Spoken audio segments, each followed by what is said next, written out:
Hai guys, gue Lily. Di video ini gue bakal membahas alur cerita film konkret Utopia yang dirilis pada tahun 2023 asal Korea. Tanpa berlama-lama langsung aja kita ke filmnya.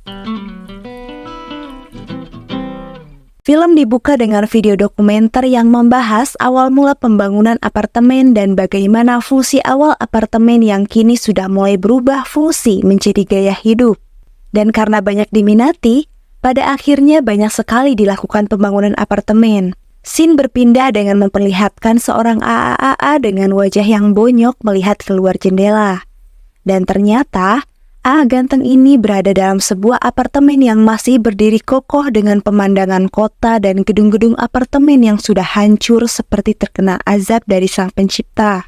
Dan ternyata, kejadian itu tidak lain adalah gempa bumi yang sangat dahsyat. Orang-orang yang masih bernafas dan memperlihatkan tanda-tanda kehidupan berkumpul menceritakan betapa syoknya mereka dan mendiskusikan stok makanan yang mereka punya saat ini. Semua kebingungan, sampai-sampai ada emak dan anak yang mohon-mohon ke si AA ganteng ini buat ikut numpang di kamarnya karena anaknya sangat kedinginan. Untuk membeli makanan pun, penjualnya ini nggak mau pakai uang, jadi dia cuma nerima barang. Ya mau nggak mau, si AA ini nukerin jam tangannya untuk sebuah kaleng sarden. Tapi sialnya, keributan terjadi karena orang asing yang membuat si AA jatuh tersungkur dan sardennya pun tergelimpang menggelinding masuk ke kolong kursi.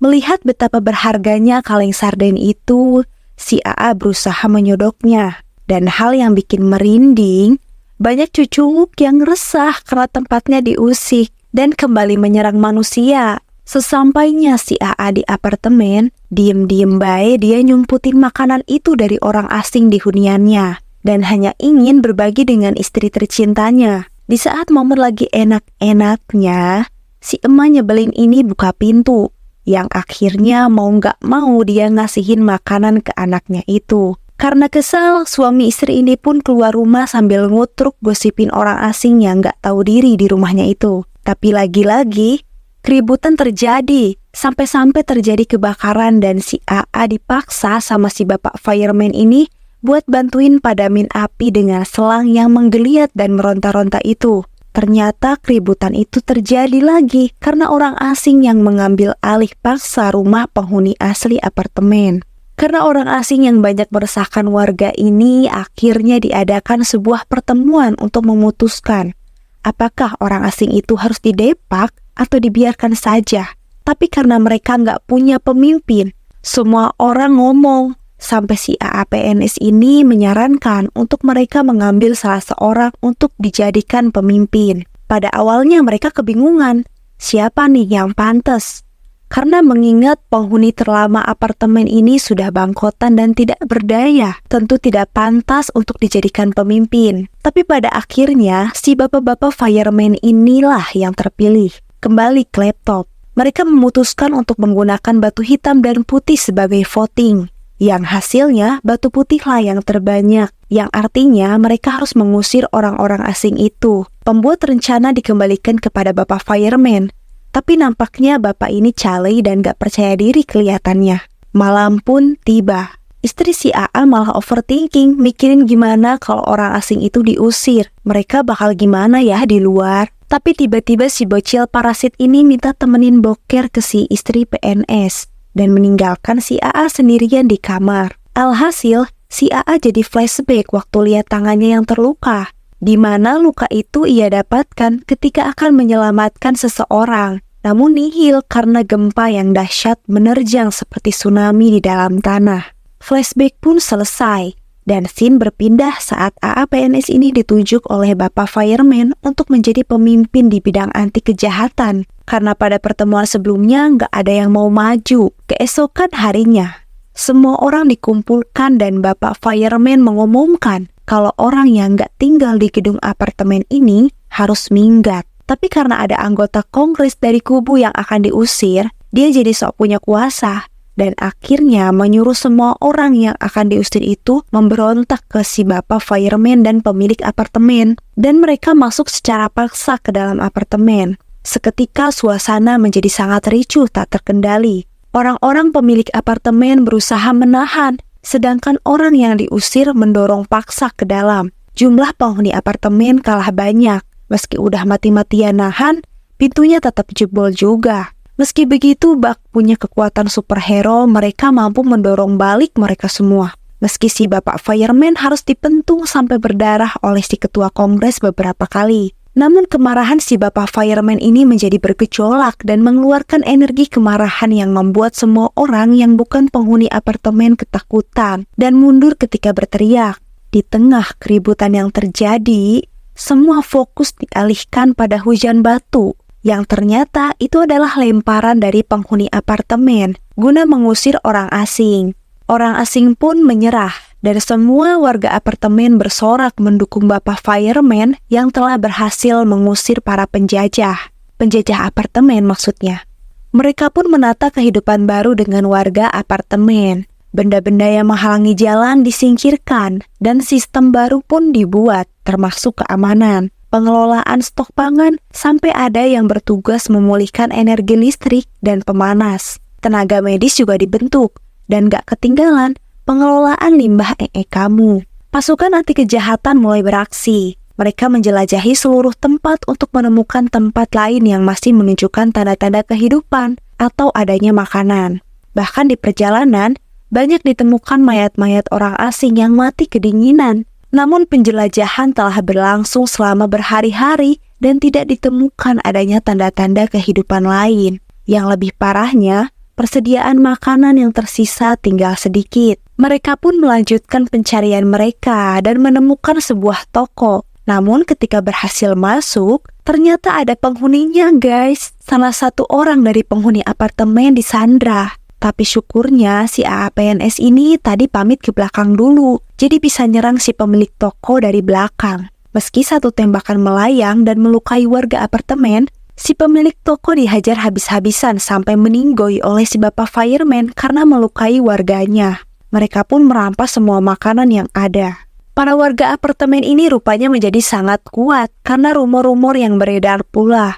Orang asing yang berpas-pasan dengan Satgas anti kejahatan ini langsung lari terbirit-birit seperti kecoa. Mereka kini memiliki pasokan pangan yang mencukupi. Sampai-sampai mereka bisa buat pesta tahun baru sambil barbekyuan. Dan untuk pertama kalinya, di malam itu mereka kedatangan penghuni baru apartemen.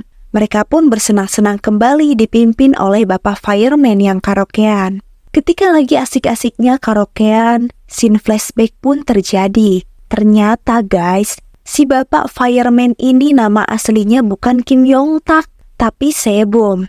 Jadi dia tuh bukan pemilik asli apartemen yang dia huni sekarang. Jadi begini guys, dia tuh dulu kena tipu sama Kim Yong Tak yang asli soal beli unit rumah. Jadi karena nggak terima, si Bapak Fireman ini pengen ngambil alih paksa rumah Kim Yong Tak sebagai ganti rugi. Karena kemarahan akibat uangnya yang hilang itu, si Yong Tak ini sampai disikat dan diweweli obat-obatan yang banyak hingga meninggoy tak sadarkan diri. Flashback pun berakhir.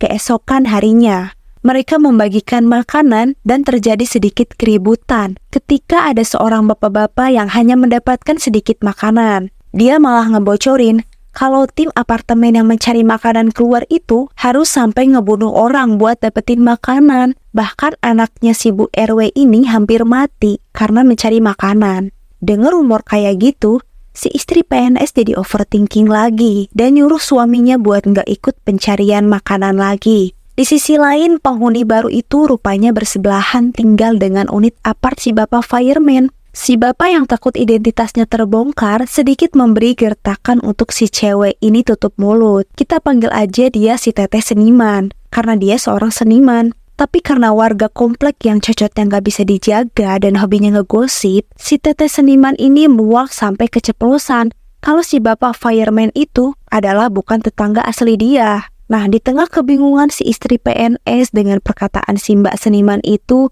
seketika dialihkan dengan orang-orang yang teriak sambil mewek.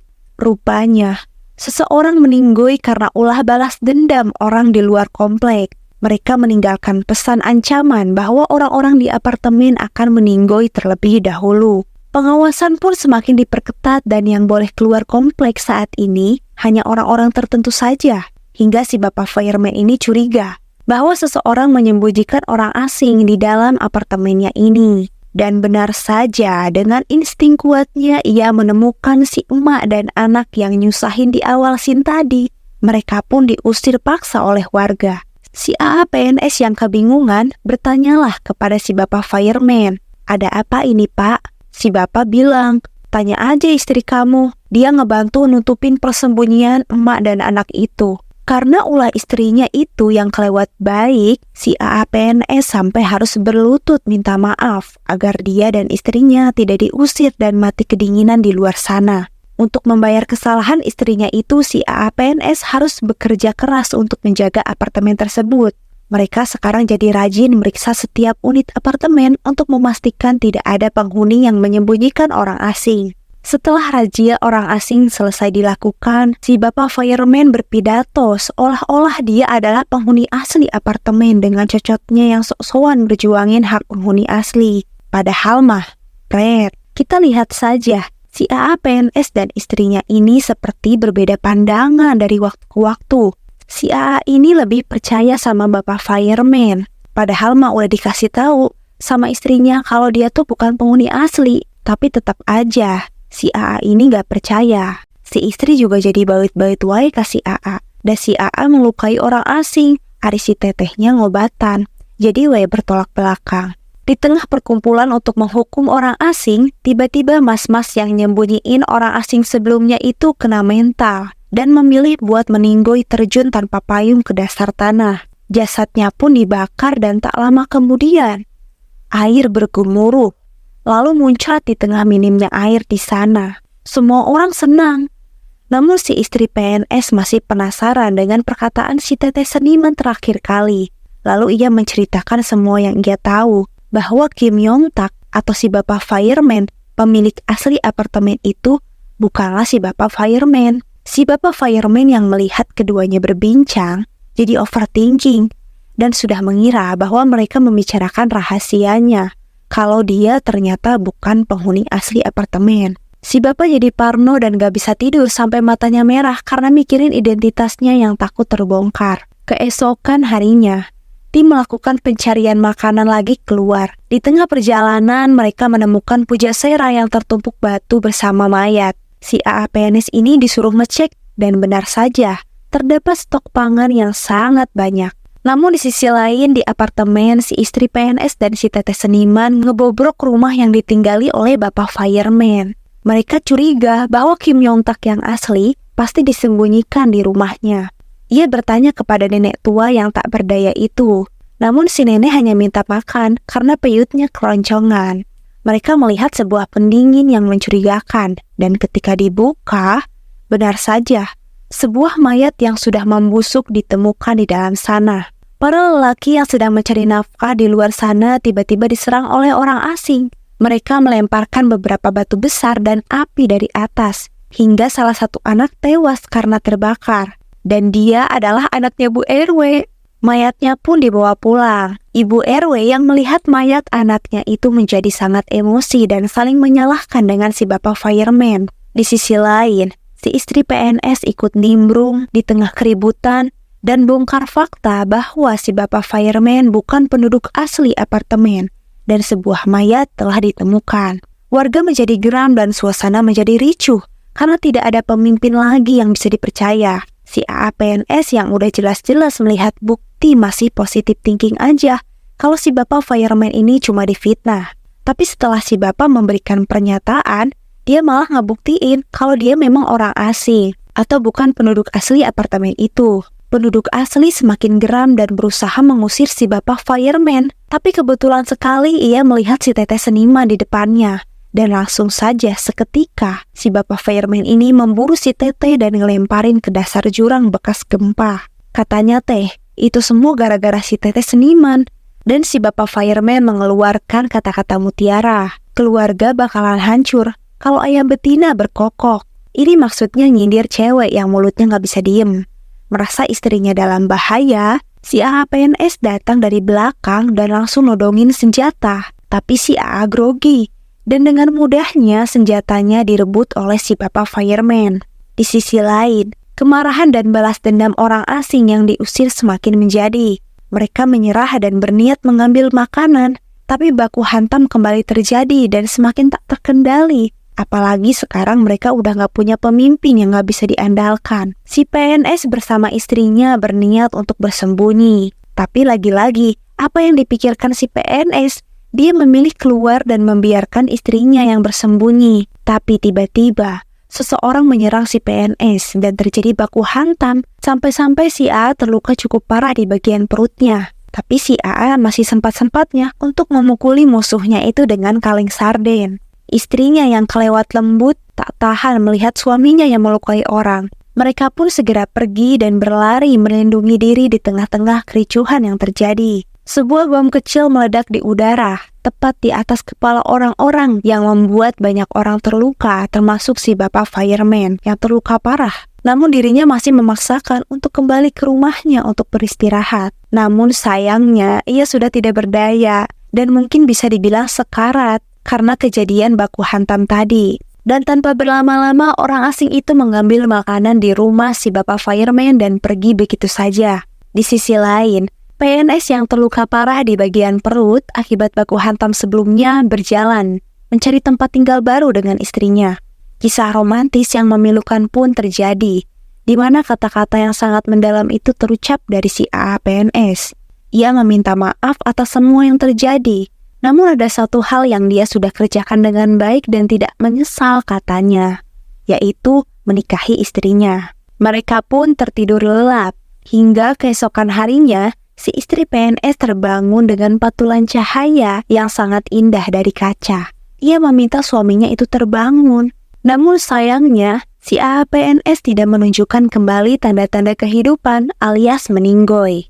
Seseorang yang mendengar suara tangisan istri PNS itu membantu menguburkan jasad si AA PNS dengan batu bata merah. Kemudian mau tidak mau, istri PNS ikut dengan orang-orang itu dan tinggal bersama dengan hati yang berduka. Cerita pun selesai. Dari film ini kita bisa ambil pelajaran bahwa adanya sebuah pemimpin yang benar dan tepat itu benar-benar berimpak pada suatu komunitas. Tanpa adanya pemimpin, semuanya sulit dikendalikan. Dan jika memilih pemimpin, pilihlah mereka yang benar-benar mampu amanah dan tepat. Kalau mampu tanpa tepat ya, jadinya kayak di film ini. Dah gitu dulu deh. Pokoknya see you next film.